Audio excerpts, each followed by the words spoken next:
There is one great misunderstanding about Shiva. When people hear the name, the god of destruction, they often imagine fear, darkness, and endings. But Shiva is not destruction for the sake of ruin. Shiva destroys so that life can begin again. That is what makes him one of the most powerful and mysterious gods in Hinduism. He is not only the force that ends things, he is the force that transforms them. In the divine trinity of Hinduism, Brahma creates, Vishnu preserves, and Shiva destroys. But Shiva's destruction is not meaningless. It is sacred. It is the removal of what has become old, false, heavy, or lifeless. It is the clearing away of what no longer belongs. Because sometimes, before something new can enter our lives, something old must first fall away. That is the deeper truth of Shiva. He is not the end. He is the passage between an ending and a new beginning. That is why Shiva is both fearsome and compassionate. Because real change is never easy. Growth is not always gentle. And rebirth never comes without some kind of loss. If you look at Shiva's form, every symbol around him carries meaning. He lives on Mount Kailash, far above the noise of the world. That shows a state beyond worldly desire, beyond pride, beyond the endless chase for power and status. His body is covered in ash. Ash reminds us that everything material will one day return to dust. Wealth, beauty, status, even the things we cling to most tightly, none of them last forever. Shiva wears ash like a message. Do not become too attached to what is temporary. Around his neck is a serpent. For many, the serpent is a symbol of fear. But with Shiva, fear is not rejected, it is mastered. The serpent becomes a sign of inner power, of energy under control, of strength that comes from facing darkness instead of running from it. And then there is the sacred river Ganga flowing from his hair. This image shows that Shiva does not only hold destructive power, he also holds and redirects divine force. He receives what is wild and overwhelming, then transforms it into grace. But perhaps the most powerful symbol of all is Shiva's third eye. This eye does not see the surface. It sees through illusion. It sees beyond ego. It sees beyond attachment. And when it opens, what burns away is not just something outside us. It is ignorance. It is false identity. It is everything that keeps the soul trapped. That is why Shiva is not only a destroyer of worlds, he is a destroyer of illusions. He breaks the ego so the soul can breathe. He removes the false, so the real can rise.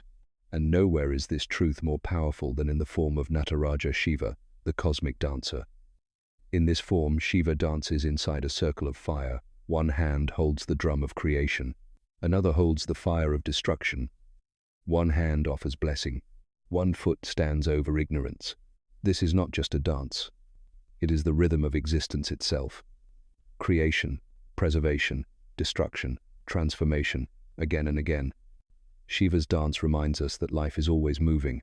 Nothing stays the same forever. Everything is born. Everything grows. Everything fades. And everything makes way for something new. But human beings struggle with this truth. We want to keep everything we love. We want youth to stay, success to stay, relationships to stay, our familiar identity to stay. But Shiva teaches that suffering often begins when we try to hold on to what life is already asking us to release. And that is why Shiva feels so deeply human. Because everyone has lived through some kind of destruction.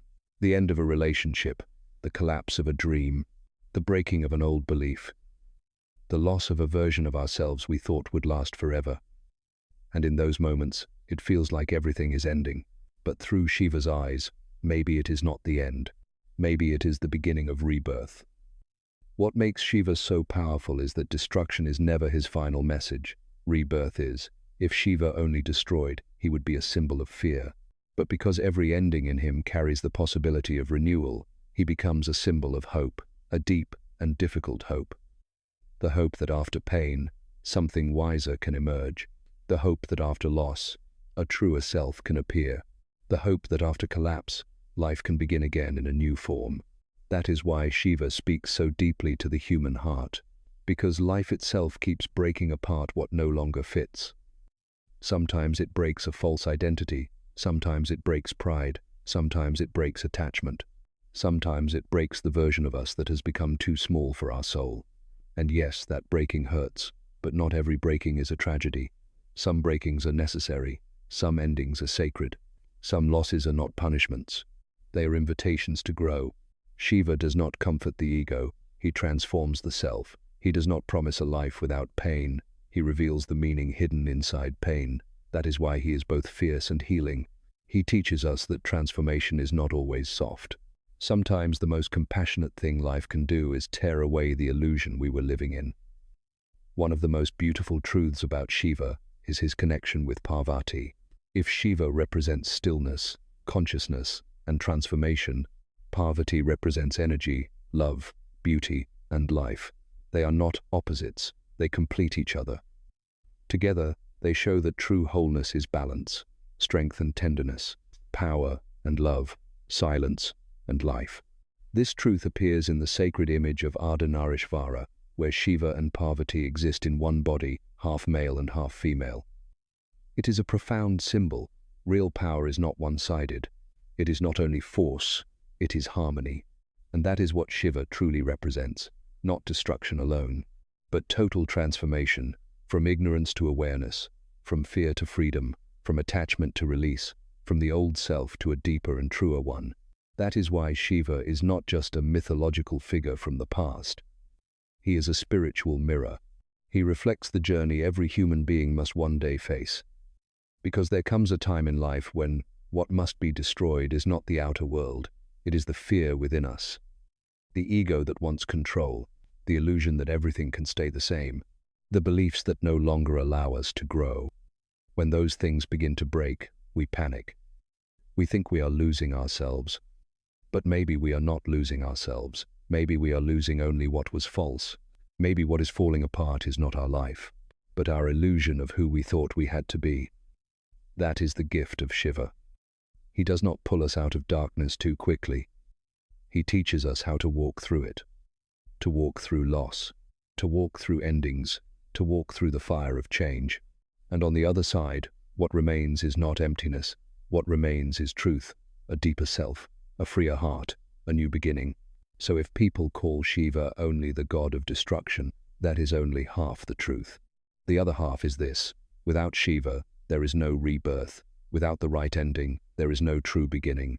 Without letting the old burn away, the new cannot rise. And maybe that is why Shiva still speaks to so many people.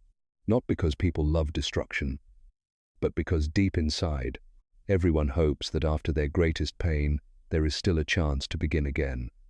Shiva reminds us that life is not only about holding on, it is also about letting go, not only about building, but also about releasing what has already ended.